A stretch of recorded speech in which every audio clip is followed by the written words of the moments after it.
જય શ્રી કૃષ્ણ ફ્રેન્ડ્સ, આજે હું તમને કેટલીક કામમાં ઉપયોગી એવી ટિપ્સ બતાવવા જઈ રહી છું જે તમને ખૂબ જ કામ લાગશે, તો વિડીયો છેલ્લે સુધી જોજો, સ્કીપ ના કરતા। તો પહેલી ટીપ અહીંયા છે, આપણે કિચન નેપકિન હોય છે એને આપણે એમનેમ રાખીએ છીએ તો સારો નથી લાગતો, અને આ રીતના ફોલ્ડ કરીને રાખીએ છીએ તો સારો લાગે છે પણ એટ્રેક્ટિવ નથી લાગતો। તો આપણે કિચન નેપકિનને એટ્રેક્ટિવ લાગે એ રીતે એક ટીપ જોવાના છીએ। તો આ રીતના આપણે એક ફોલ્ડ કરી લેશું, પછી બંને સાઈડથી આપણે આ રીતના થોડું થોડું ફોલ્ડ કરી દેવાનું છે। આ રીતે આપણે ફોલ્ડ કરી પછી આપણે એને ધ્યાનથી ઊંધું કરી દેવાનું છે।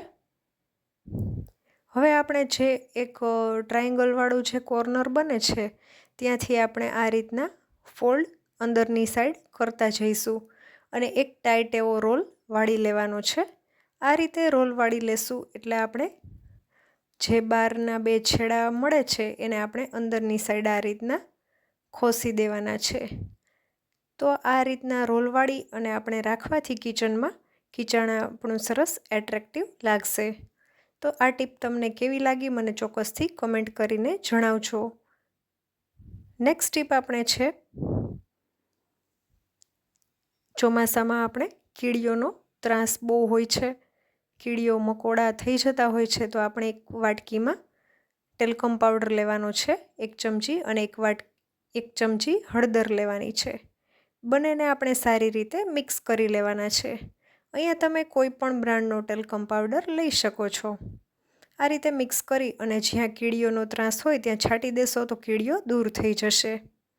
નેક્સ્ટ ટીપ છે, આપણે રબર હોય છે તો આ રીતના આપણે ફેલાવીને રાખ્યા હોય તો સારું નથી લાગતું, અને જ્યારે જરૂર હોય ત્યારે રબર મળતું પણ નથી હોતું। ઘણી વખત આવું થતું હોય છે, મારી સાથે તો આવું થતું હોય છે, એટલે મેં એક જુગાડ લગાવ્યો છે। તો આપણે કોઈ પણ પરફ્યુમની બોટલ હોય કે કોઈ પણ બીજી બોટલ હોય ટેલ્કમ પાવડરની, એને તમે આ રીતના લઈ શકો છો। જે વેસ્ટેજ હોય છે, ફેંકી દેવાની હોય છે, એ કોઈ પણ બોટલ તમે લઈ શકો છો। હવે બોટલની ઉપર આપણે આ રીતના રબરને ભરાવી દેવાના છે એક પછી એક। આ રીતે આપણે રબર બધાને ગોઠવી દેશું બોટલની ઉપર। તો તમને જ્યારે પણ રબર જોઈએ છે ત્યારે તમને લઈ શકો છો, અને આપણે ઓર્ગેનાઇઝ કરીને આ રીતના રબર રાખ્યા હોય તો સારું પણ આપણું ડ્રેસિંગ લાગે છે, અને જ્યારે આપણને જે રબર જોઈએ છે એ આસાનીથી મળી પણ જાય છે। તો તમે આ ટીપ એક વખત ચોક્કસથી ટ્રાય કરજો, અને તમને જો થોડી ઘણી પણ ઉપયોગી લાગી હોય તો પ્લીઝ ફ્રેન્ડ સાથે વધુમાં વધુ શેર કરજો। વિડીયો ગમ્યો હોય તો લાઈક કરજો, ચેનલને સબસ્ક્રાઈબ કરજો। તમે જોઈ શકો છો રબરને ગોઠવ્યા છે તો કેટલું સરસ લાગે છે।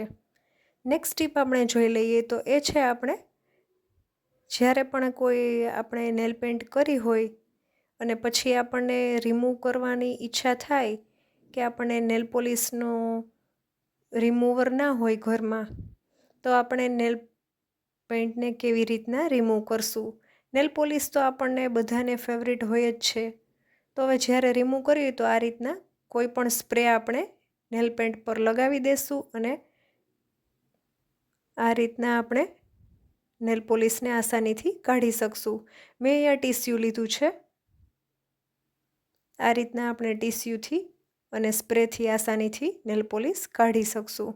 તો નેક્સ્ટ ટીપ આપણે છે, હું અહીંયા કિચનના ડ્રોવરમાં રબર રાખું છું। ક્યારે પણ કોઈ પણ ફૂડ પેકેટ ખોલ્યું હોય તો પછી એને આપણે રબરથી પેક કરી શકીએ છીએ, એટલા માટે હું ડ્રોવરમાં જ રાખું છું, જ્યારે પણ જરૂર હોય ત્યારે લઈ શકીએ। તો એ રીતના અસ્તવ્યસ્ત રબર લાગતા હોય છે તો આપણે એક સેફ્ટી પિન લેવાની છે, અને એમાં આપણે બધા જ રબરને આ રીતના ગોઠવી દેવાના છે। તો આ રીતે આપણે રબર ગોઠવી અને સેફ્ટી પિનમાં રાખવાથી રબર ક્યાંય આડાવડા પણ નહીં થાય, અને જ્યારે પણ જરૂર હોય ત્યારે આપણે યુઝ કરી શકશું।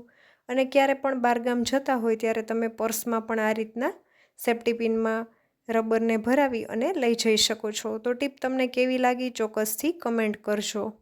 નેક્સ્ટ ટીપ છે, આપણે અહીંયા બ્લેન્ડરનો વાયર આપણે આ રીતના ગોળ ગોળ જ ભરાવી દેતા હોઈએ છીએ. તો એ રીતના આપણે આ રીતના ભરાવી દેવાથી જ્યારે અહીંયા ખૂણો હોય છે ત્યાંથી ક્રેક થઈ જતો હોય છે, ખેંચાઈને તૂટી જતો હોય છે. તો એવું ના થાય એ માટે હું તમને આજે એક વાયર વીંટાળવાની એક ટ્રીક બતાવું છું. તો આ રીતના પહેલાં આમ છેડો લઈ સીધો કરી અને એના ફરતે આપણે હવે વાયરને વીંટાળી દેવાનો છે. આ રીતે તમે બ્લેન્ડર તો ઠીક, પણ બીજું કોઈ પણ તમારું ઘરનું ઇલેક્ટ્રિક આઇટમ્સ હોય, હેર ડ્રાયર હોય કે એને પણ તમે આ રીતના વાયરને વીંટાળી શકો છો. પછી છેલ્લે જે આપણે પિન વધે છે એને આ રીતના અંદરથી ગળકાવીને રાખી દેવાની છે. તો હવે તમે બ્લેન્ડર ફેરવશો તો પણ તમારો વાયર ખુલશે નહીં. તો આ ટીપ તમને કેવી લાગી મને ચોક્કસથી કમેન્ટ કરજો.